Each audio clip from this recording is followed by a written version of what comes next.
Jasmine is out of Berlin, and we're going to be talking about some very important topics today, particularly what I've talked about, the medical mandates, which I believe is one of the reasons that this fear-mongering was created, and Big Pharma, my views on why they're failing. And so I'm going to be looking over here, and we're going to start shortly. So those of you looking from over here, you're just going to have to put up with it. Okay. Hi, everyone. Go ahead, Jasmine. May I start? Yes, go ahead. Okay. Go for it.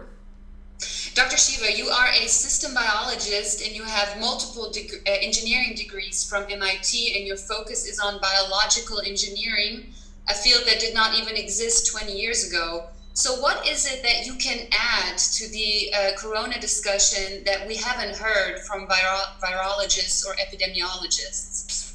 Yeah, so I think if you look at the field of systems biology, Jasmine, the reason the field of systems biology was created was the entire scientific community, particularly those people who really wanted to look at large-scale systems problems, which is what the body is, were recognizing for far too long it was being owned by virologists, biologists, microbiologists.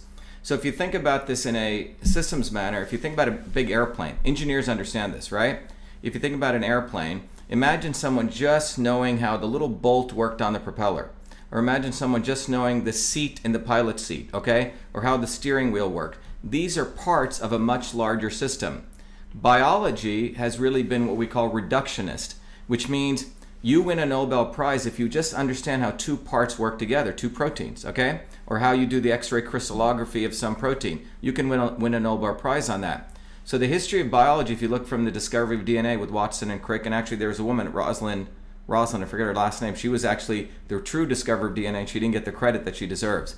But the history of the discovery of DNA all the way up to 2003 was all based on what was called the central dogma theory of biology, which was you find a gene and this gene will lead to disease. That was it. It was a very reductionist model, and people were incented for finding genes which created a particular disease.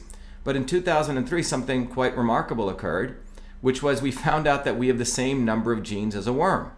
So human beings have about 20,000 genes, and a worm has 20,000 genes. And this literally flipped biology on its head.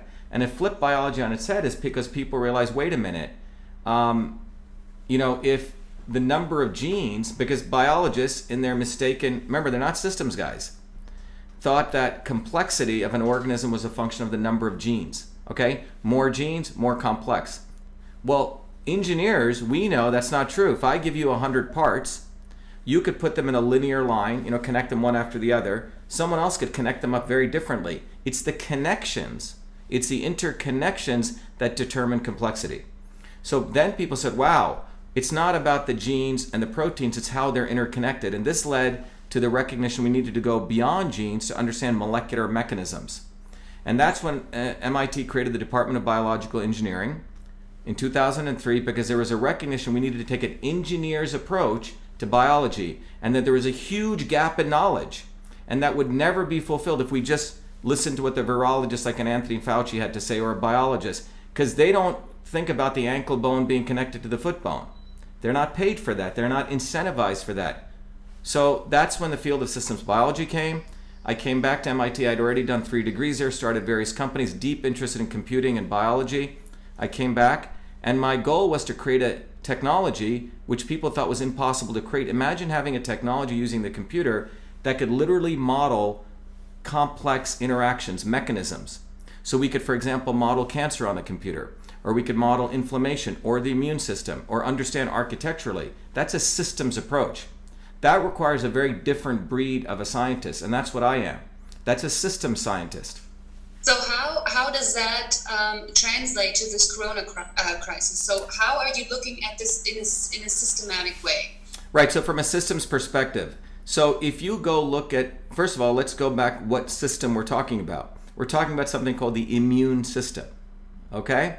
Now, what is the immune system? I would argue that the immune system is like the operating system of your body. Michelle, can you? Yeah, it's okay. The immune system is fundamentally the operating system of your body. What do I mean by that? If you have an Android or an iPhone or Android, it has what's called an operating system, right? that operating system, above that operating system, all the different functions, whether you're using different tools, right? If the operating system is not maintained, what happens? Everything gets slow, everything gets dysfunctional if you don't update it, right? So the immune system is like the operating system of your body. It goes back billions of years all the way to invertebrates, if you believe in evolution, or even if you believe in natural design. It's the foundational system of your body. Well, what is that system? I've used the word system multiple times now. Well, in 1962, we had an understanding of the immune system, just 2 boxes. And that was a basis of developing vaccines. It was, you had the innate system and the adaptive. And the theory was, when a pathogen, virus, fungi, bacteria come to you, first your innate system wakes up and it tries to take it out, like military soldiers trying to fire at it. And if that doesn't work, then it goes over to your adaptive system, which is like sharpshooters, which creates antibodies. Based on that understanding of the immune system, we based it on that was a base of developing vaccines. And in the United States, John Kennedy passed the National Vaccine Act in 1962. However, by 1986, Jasmine, a lot of people were getting hurt, injured, and parents were starting to sue vaccine manufacturers. And then the United States created what was called the National Vaccine Injury Court. We'll come back to it. The reason I'm saying this is the understanding of the immune system we have today is so different. It's not just 2 boxes. It's that there's a missing link called the interferon system, which I spent my PhD work, understanding and modeling.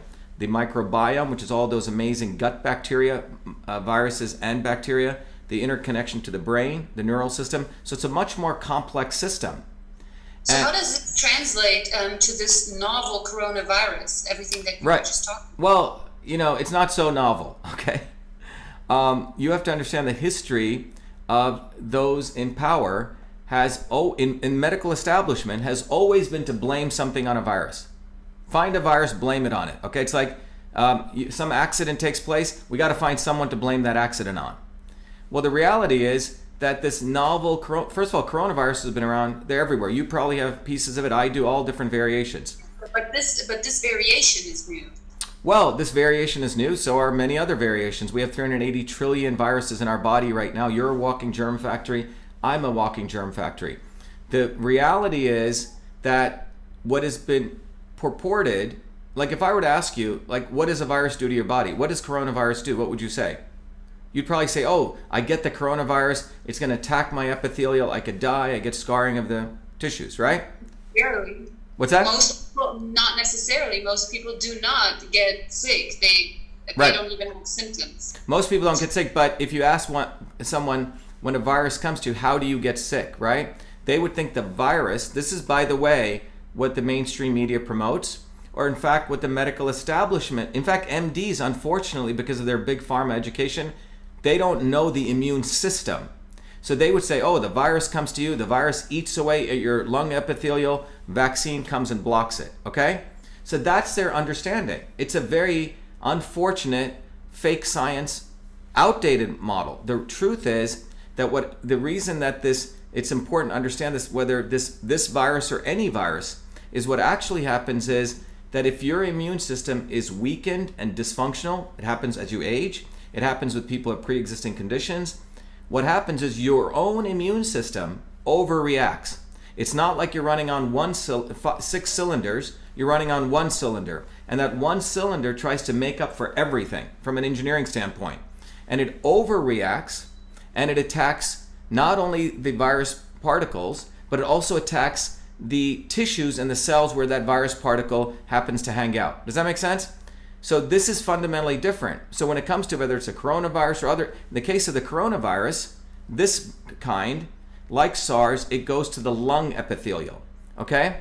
Other different viruses go to different points, like the polio virus ends up going to your myelin sheets in your spine.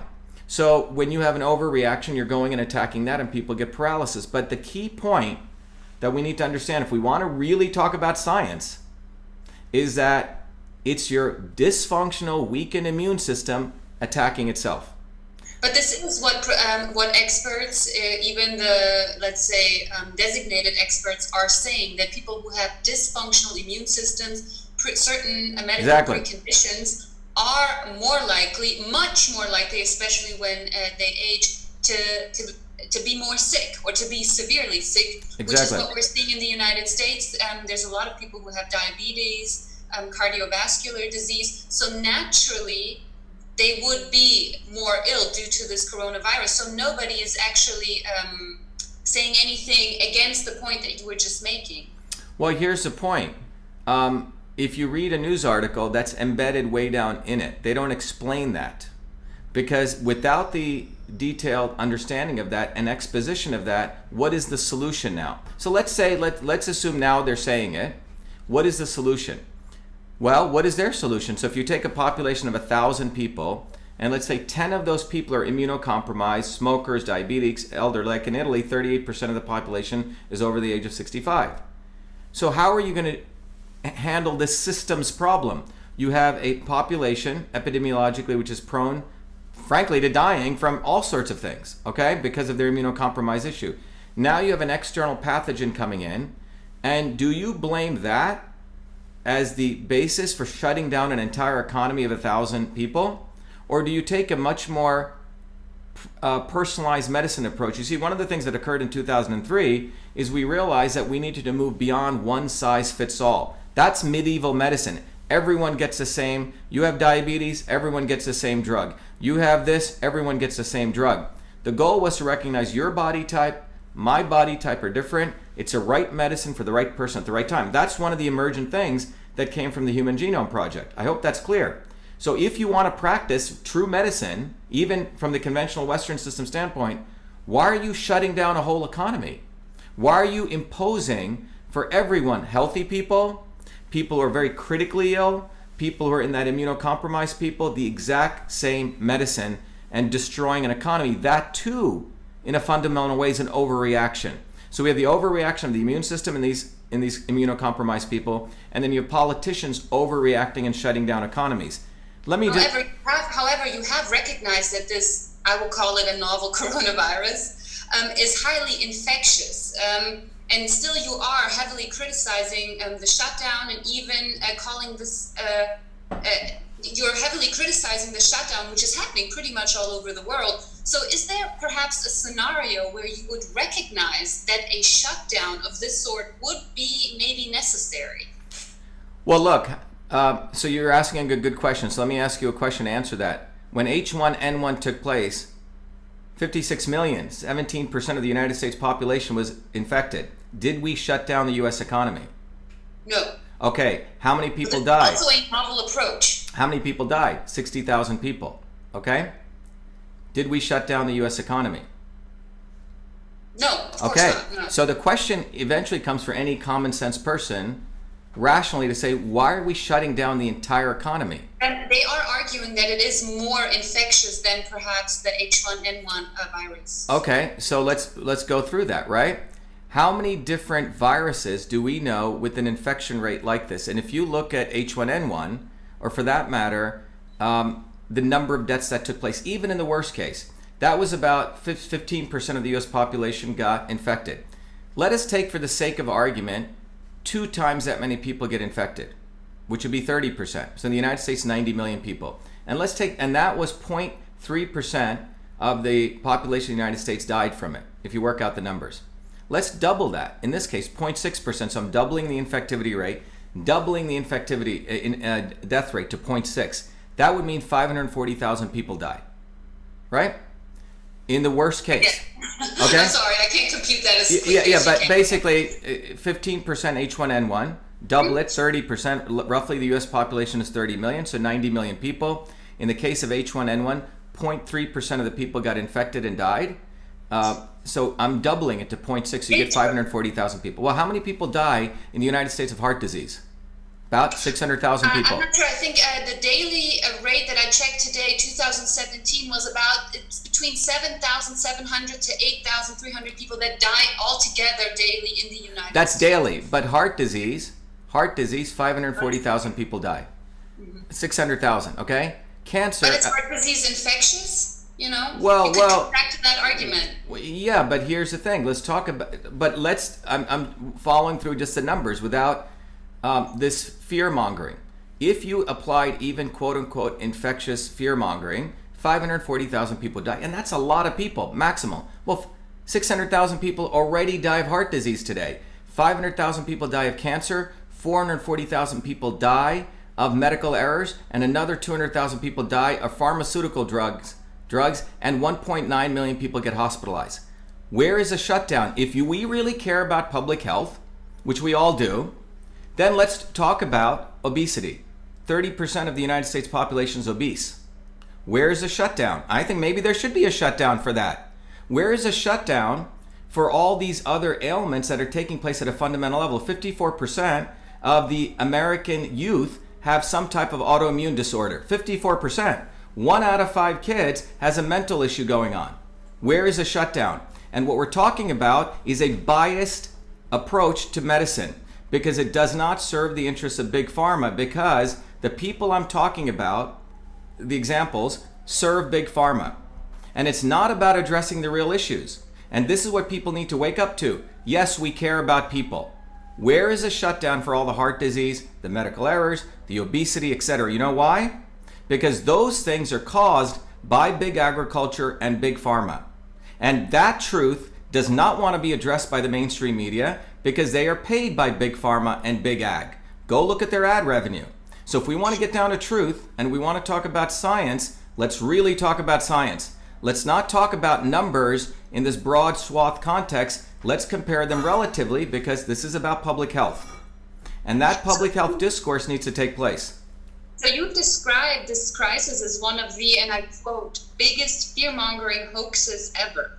Would you care to explain how the entire world is presumably just falling for this hoax? Well, not the entire world. If you talk to people, a lot of people are upset. The American working people are getting more and more upset. The people. Well, let's talk about the politicians, right, and decision makers. Yeah, so calling for it.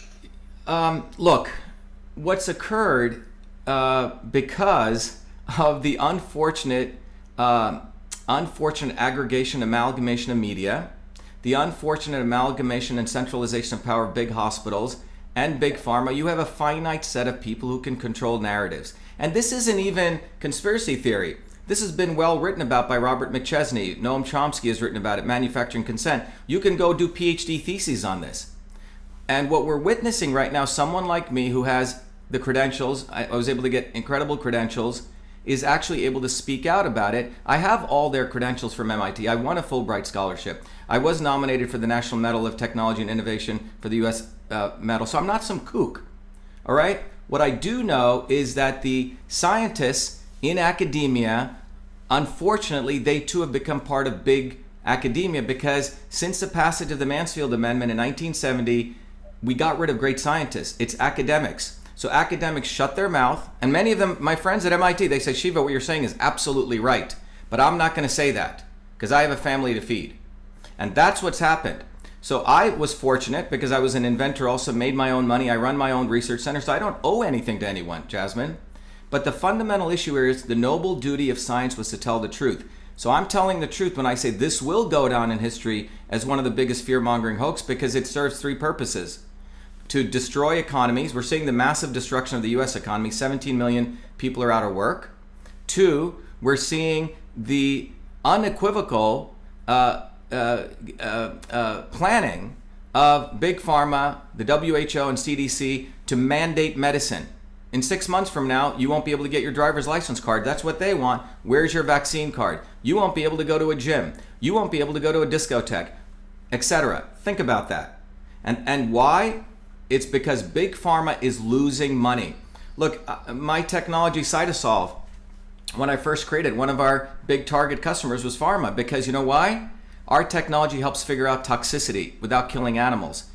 And if you look at their business model, they create what are called pharmaceutical drugs, synthetic compounds. Year over year over year, go look at the data. 30% they spend more and more and more in R&D. And you would think if you spend more R&D, you should be getting more allowances. Well, they're getting 30% less and less allowances.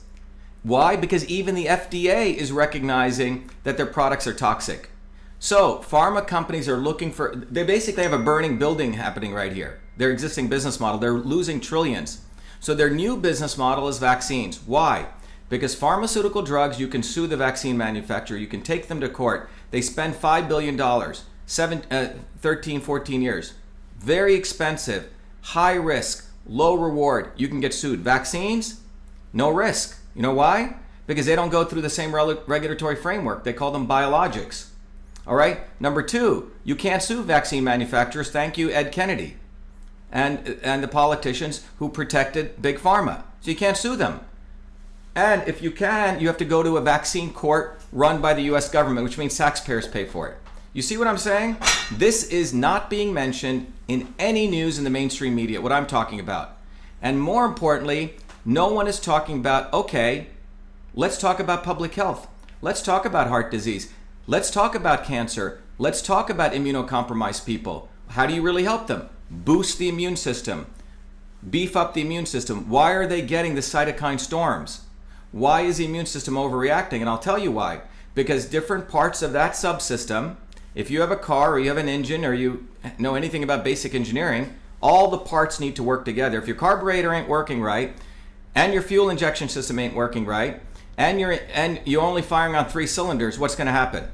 Your car is going to probably putter along and make all sorts of noise. It's not going to be a happy thing. That's what's going on with the immune system. But MDs do not know systems. I have a lot of friends who are MDs. Some of them weren't the smartest people. They just slogged it through. MDs do not learn systems. You know what an MD learns? And by the way, I'm leaving surgeons out of it. Those guys actually have to solve problems. MDs, if this, do this. If this, do this. Give this drug or give this medical intervention. That's what they learn. It's unfortunate. And they get an inflated ego when they frankly maybe get 5 hours of immune system training. That's it. So what I take is, and what I understood from the statements that I've read of you and watched your interviews, is that your biggest concern is mandated medicine. So just this weekend, Bill Gates was on one of our German public television channels, and he was talking about vaccinating 7 billion people. So what is there that you about? go. As I predicted, the goal is they will crash the entire U.S. economy, even if it's printing money for $6 trillion, to get 7.2 billion. And this is the part of the Sustainable Development Goals. Imagine 7.2 billion people giving them $1,000 a year. $7.2 trillion. Bill Gates knows no biology, did not invent DOS, comes from a wealthy family, and he has been anointed as though he knows what he's doing, because what he did was he stole money from the public coffers.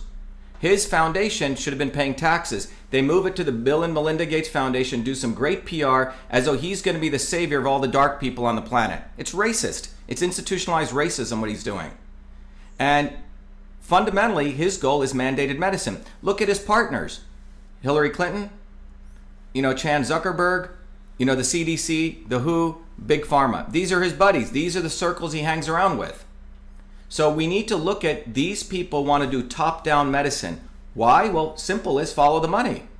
Follow the money. $7 trillion per year recurring revenue to a pharmaceutical industry that's going down the tubes. And let's ask how does Bill Gates eat organic food? I bet you he does. Let's find out how he eats and lives. Why don't we do an interview with him? Does he eat garbage? Does he eat genetically engineered food? I bet you he doesn't. But he wants. But how does that work? Shutting down the entire economy, not just in the United States, but in other countries as well. And on the other side, you have Big Pharma that may benefit from the situation. Not may. They will. Okay, it's. Yes, but how does that offset one the other? Letting an entire economy break down in multiple countries, right, not just the United States, and then having a few pharmaceutical companies take the win. That doesn't seem like it's worth it. Well, have you done the numbers? Do the math. No. Okay, you should do the math and you'll find out how worth it is for them. You have a $1 trillion industry called Big Pharma, and this is a central point, is burning down, okay? Their pharmaceutical drugs, people aren't buying them. Look at Sanofi's stock for cardiology drugs and diabetes drugs, tanking, okay? Do you eat organic food? Do you try to eat healthy? Do you do yoga? No. The food in Germany is better quality. But do you yourself try to live a good lifestyle? Do you try to exercise? Okay, now that wasn't true 20 years ago. The average 10 million people, 30 million people in the United States now do yoga. Think about that. So you have this trend where people are saying, I'm going to take care of my body. I'm going to find out the right foods for my kids. I'm going to start understanding vitamins and herbs. This did not occur, Jasmine, 10 years ago. And so therefore, Big Pharma sees their entire business model tanking.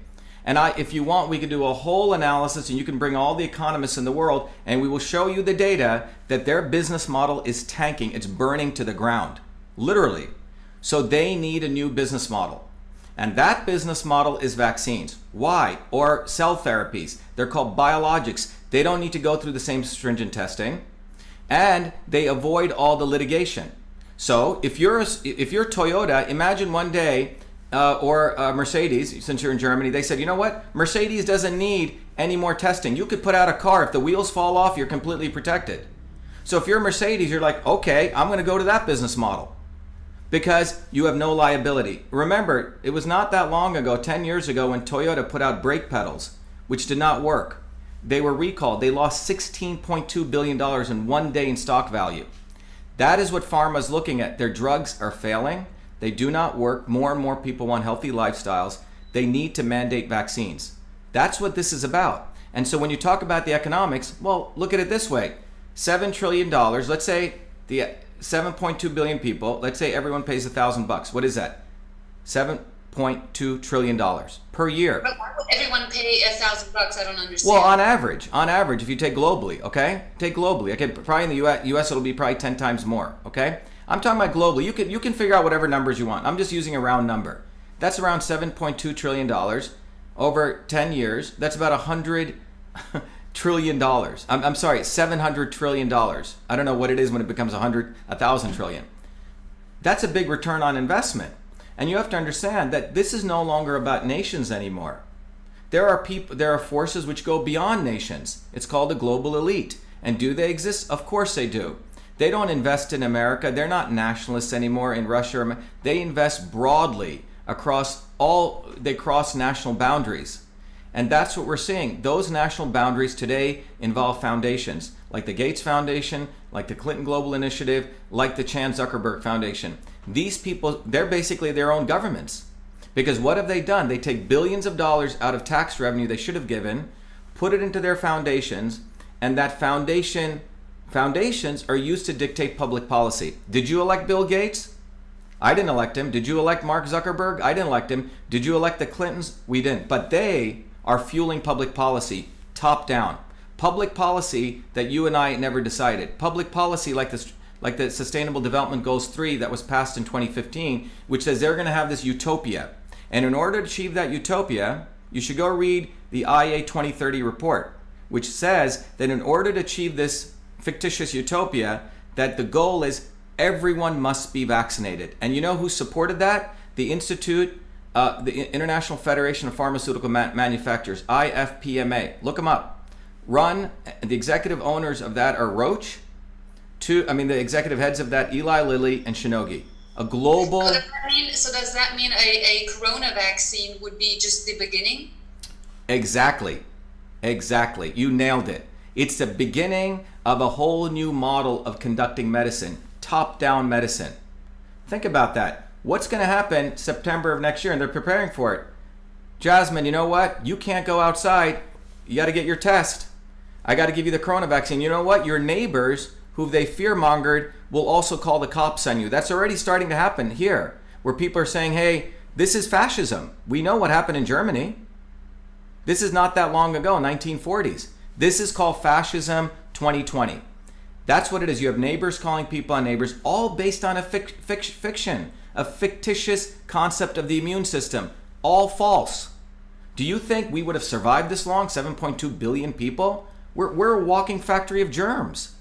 The germ theory, since its inception, since Louis Pasteur and Robert Koch, has always been the trajectory of always blaming some germ. They were trying to blame a germ for heart disease. They were trying to blame a germ for, it's called retrovirus theory of cancer. Peter Duesberg exposed that, the discoverer of the oncogene.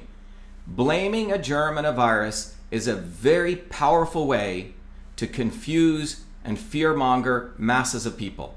And that's what we're witnessing. So maybe for our German viewership who is seeing terribly disturbing videos and pictures from New York, high infection rates and more people dying than in the rest of the world, what is your take on that and why are you not concerned? I am deeply concerned. I've been involved in the health industry for 40 years. I'm concerned about the entire immune system being compromised. I'm the guy who wrote 5, 6 research papers exposing Monsanto. Glyphosate destroys the immune system, gut bacteria. Where's the public uproar on that? Nothing. I've been the fighter on the front lines for nearly 20, 30 years for health. But there's been no concern about when companies like Monsanto destroy the soil, destroy biodiversity, which affects our gut microbiome. Where is the public outcry of the fact that only a few people can afford organic foods, that there's pesticides everywhere? Where is a public outcry that the FDA in the United States, I don't know if you know this, the FDA in the United States, it's quite fascinating, you cannot brand something jam or jelly unless it has 40% sugar. Did you know that? 40% sugar. Well, what is sugar? Sugar is the number one thing that causes candida to grow in your body. Thousands of papers written on this. And you're talking to a biological engineer from MIT. This is not some woo-woo person telling you this. Thousands of papers showing how refined sugar grows candida. You know what candida does? Candida creates gliotoxins. You know what gliotoxins do? They knock out one of your cylinders, which is your macrophages. And they also knock out your T cells. You know what that is? Immunocompromising. And that creates autoimmune disorders. Where's the public outcry? I'm the guy who's been talking about that for 20 years. So you want to start talking to me about a coronavirus suddenly and you're so scared? It's all bullshit. Because your fear-mongering doesn't match the history of all the other diseases that take place by big agriculture and big pharma. So if people want to be honest, let's talk about the epidemic, true epidemic, of what's going on throughout the world. India's going to have 300 million diabetics. Do you know that? 300 million diabetics because they're moving away from their traditional diets. They're going to be eating Domino's pizza and sugar and sugar and sugar. 300 million diabetics. Who does that create business for? Cardiologists, Lipitor, etc. Let's have a real discussion about public health. That's why Can we talk about the current situation in New York? Because this is what people are watching. Let's talk about the current situation. How many of those people are immunocompromised? How many of those people are blacks? I know that a lot of Americans are very... No. Do you know what the numbers are? First, no, I don't know. Well, let's talk about that. Before we start saying, do you know how many people are getting... This is just nonsense. Let's actually do science. Because science is not about theories. It's about how much in the context of the big picture. Mathematics does matter, even though America is educating students that everyone gets a trophy even if you get the wrong answer. That's the nonsense that's taking place. Math does matter. I used to spend a lot of time until 2, 3 a.m. doing math problems. I'm a very good mathematician, still to this day. Math does matter. You know what the math shows? We don't know what the numerator and the denominator is. We don't know what the numerator and the denominator is. Anyone who's coming in, the WHO has created 2 codes for COVID. This is the World Health. One is positively identified for COVID-19. And how are they doing that? They're doing a DNA polymerase chain reaction. If you go look at Kary Mullis, who's one of the discoverers of that, who won the Nobel Prize, he says those tests can be so off. And he recently passed away. Look him up, Kary Mullis. The PCR exam tries to hunt for a little piece of nucleotides, amplifies it. Do you know every one of us probably has a coronavirus of some form? Every one of us. So we don't really know what the numerator is. Second, they created another code, which was like anything sort of sounds like COVID, put it under COVID. Hospital administrators are being incentivized to put things under COVID for money and ventilators. So when we talk about the numerator and the denominator, and you talk about the politicization, which is someone like Andrew Cuomo, who wants to see a disaster take place, we don't know the numbers, but we do know this. And you can look at the numbers. The number of pneumonia, we're still in the flu season, as you know. The number of pneumonia patients, interesting enough, is coming down, almost linearly equivalent to how many people are going up in COVID. You say, so we don't know the numerator, we don't know the denominator. We do know that there's incentives for hospital administrators to brand people as COVID-19 and the secondary code. However, how many people died of the flu as of today, last year, and this year? And you'll find out the numbers are pretty much the same. So maybe for the last question, in Germany, the officials will decide this week whether or not to reopen schools and stores and so on and so forth. The initial regulation, just for your information, was imposed until April 19th, so it should end next Monday. Other European countries are exiting their lockdown mode. Denmark, Spain, Norway, So what are your thoughts on ending these strict corona regulations, although we do not know yet if German officials are truly going to go into an exit strategy? Well, look, I think all these governments, in fairness to the people of the world, they should release all the actual data. I want to see the actual data. I want to see every COVID patient's data and all their pre-existing conditions. Look, we just had a very close friend, a guy who has been 40-year smoker. You know, he's an older gentleman. Whenever he gets pneumonia, he's been intubated. This is before this. Well, he just went in and he had COVID, okay, with the PCR test. Well, if something happens to him and he passes away, what are they going to brand him as? COVID. His entire history of horrible smoking, horrible eating, being overweight will be forgotten. This is one of the biggest scams that's taking place. So I would put on the table, let them send me their data. Let them put up the data on the cloud. We as a public, the working people all over the world who've been suffering from this, deserve to see all the actual data. I mean, I want to see a little Excel spreadsheet, person A, their rating, which was the 2 codes, and all of their pre-existing conditions. And I will put money on it. A, they won't release that data. And B, that when you look at it, it'll be 90% plus at pre-existing conditions, and they were on death's row anyway, through flu or something else. What happened in Italy? So we know this about Italy. We have I hope this is the right word for it, pathologist in. And by the way, you don't want to end up in an Italian hospital. A lot of my friends, you don't want to end up in an Italian hospital, okay? They're horrible. It's a death sentence to go there. So if you're 38% or greater than 60 and you go there, you're basically screwing yourself. Now, I want to also point out, because this is sort of a public service announcement, there's been no discussion of giving people IV vitamin C, particularly those critically care people, when there's been hundreds and hundreds of papers written. It has been a therapy in the ICU. Why aren't we seeing that? Why aren't we seeing any medical official talk about high dose IV vitamin C to address this? These are the things that are really, really criminal that's taking place, because they want to replace the V in vitamin with vaccines or the V in vitamin with ventilators. Those latter two make big money. And 90% of the people who go on ventilators are going to die. It's a death sentence. So we need to start asking some other questions, not the questions, Jasmine, that they want us to talk, well, do you believe coronavirus? No. This is all bullshit questions, excuse my language, okay? Because I'm so annoyed as a scientist who looks at it, who spent his whole time on the math and the science and the physics, the level of complete disgraceful, fraudulent activity that's taking place. And it's being done by an elite to destroy the world's economy, because they want to, in 1 year from now, they want all of us to have mandated vaccines, either a chip or someone, and this is Bill Gates' big goal. That's what he wants, because he thinks he's better than you and I. This is an elitist attitude. Look, it wasn't 200, 300 years ago we had kings running the world, be it Germany or the United States. There are people who thought that they had a direct connection to God. Do you think that attitude has changed? No, it hasn't. And that's what we're witnessing right now. We're seeing the same elite who think they're better than you and I. And they can buy off scientists at MIT, they can buy off scientists at Harvard, they can buy off anyone. And that's what's going on. So it's time for people to wake up and start asking the right questions. One question is, what is the immune system? 2, is the immune system so weak? And let's look at the actual numbers. And what will reveal to it, if we care about public health, it's a compromising of the immune system that's been taking place for years and years and decades with dirty air, dirty water, dirty food.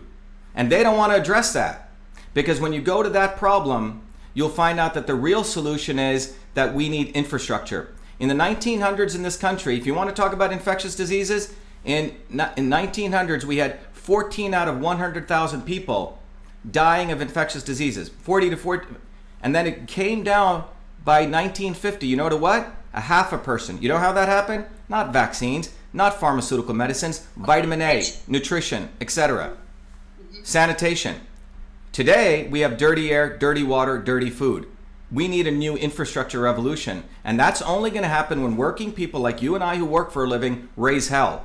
And they don't want that. So part of this coronavirus thing is just look at what's going on 6 months ago. Let's open our eyes. Let's get out of the world of social media. We had protests in Hong Kong, millions on the street. Tens of thousands in Wuhan fighting pollution protests. Venezuela. 2 populist presidents got elected, leaders, Modi in India and Donald Trump here. This doesn't match, this doesn't resonate with those in power when people start rising up. What's happened? No more protests in Hong Kong, no more protests in France. And by the way, Italy was one of the centers of the medical freedom anti-vaccine movement. Go look at it. All of that is gone off the front pages. What is on the front pages is Anthony Fauci, people in fear, people quarantine. And by the way, social isolation, you want to talk about what really hurts viruses, what causes virus infection? Social isolation. Go look at the 1988 landmark study that's been done and Stephen Cole's work. When you isolate people, you destroy their immune systems. Worse, more detrimental than smoking, more detrimental than high blood pressure, more detrimental than obesity. That's what's going on. So let's really ask real questions. And it's time that journalists started asking real questions. I think that's what we did here, Dr. Shiva. Yeah. I very much appreciate your time and your time for this interview. Thank you so much. I will let you be with your audience on Periscope, YouTube. Okay, I hope you don't cut any of this out and you don't edit it. Well, we'll edit it a little bit. Okay. But usually, no, don't worry about it. Okay. But it will be dubbed in German. But maybe you'll give it a watch anyway. No, I will.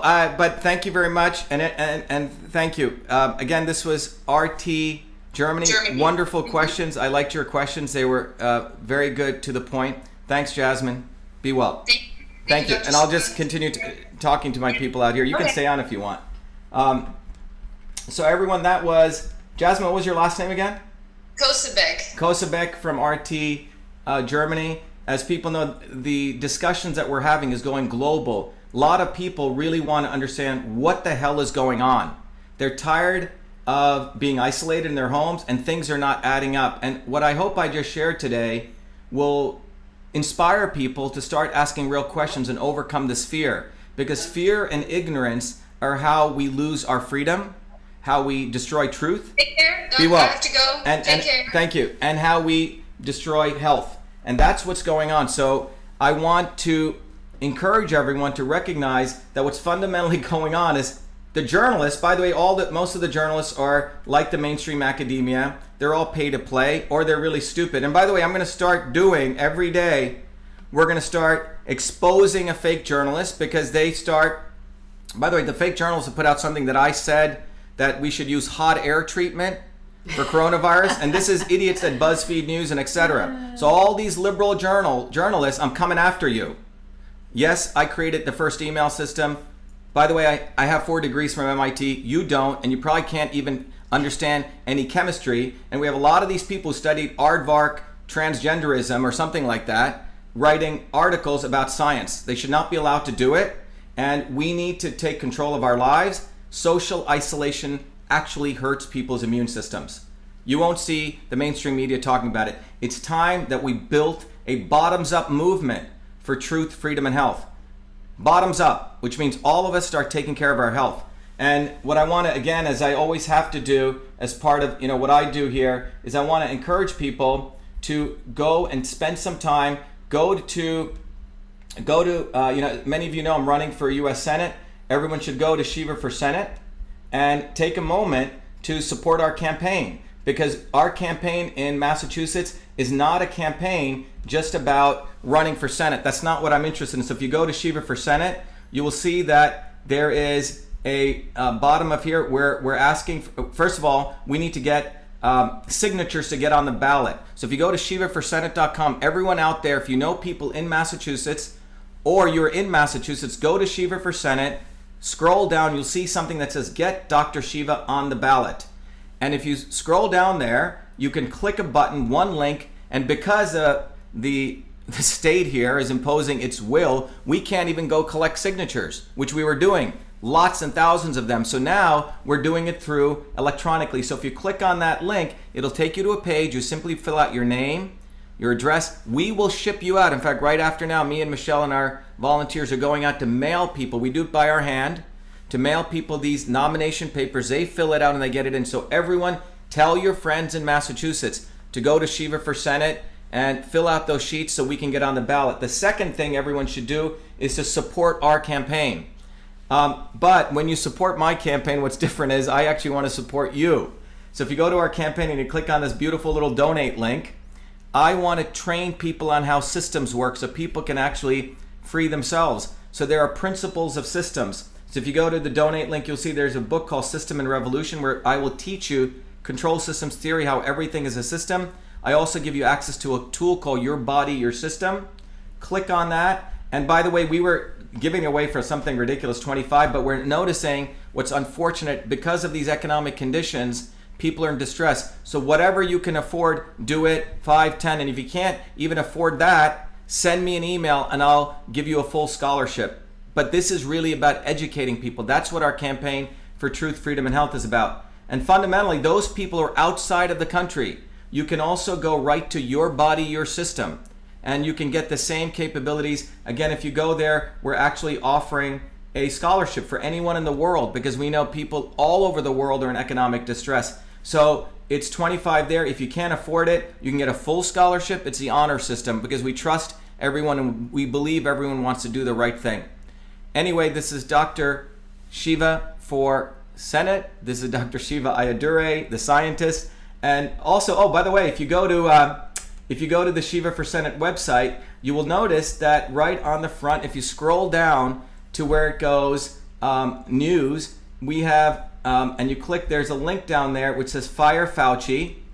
And if you look down there, there's nearly now 69,000 people who have signed to eliminate Fauci. Fauci represents the antithesis of science.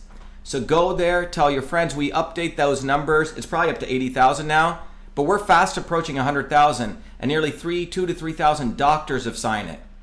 So there we go. I got to go do some mailers and help our volunteers, but let's win. It's time that people win, and let's use this crisis to learn what truth is. Let's use this crisis to learn that the mainstream media, the big pharma, the big hospitals do not give a damn about health, because if they did, they would be truly addressing health. They'd be recognizing food is medicine, and they do not do that. They want us to get unhealthy because that's how they profit. They profit from war, they profit from sickness. And we need to profit from our own health, and it comes up to us. Anyway, thank you everyone. Be the light, be well. 1 second, I'll come. Let me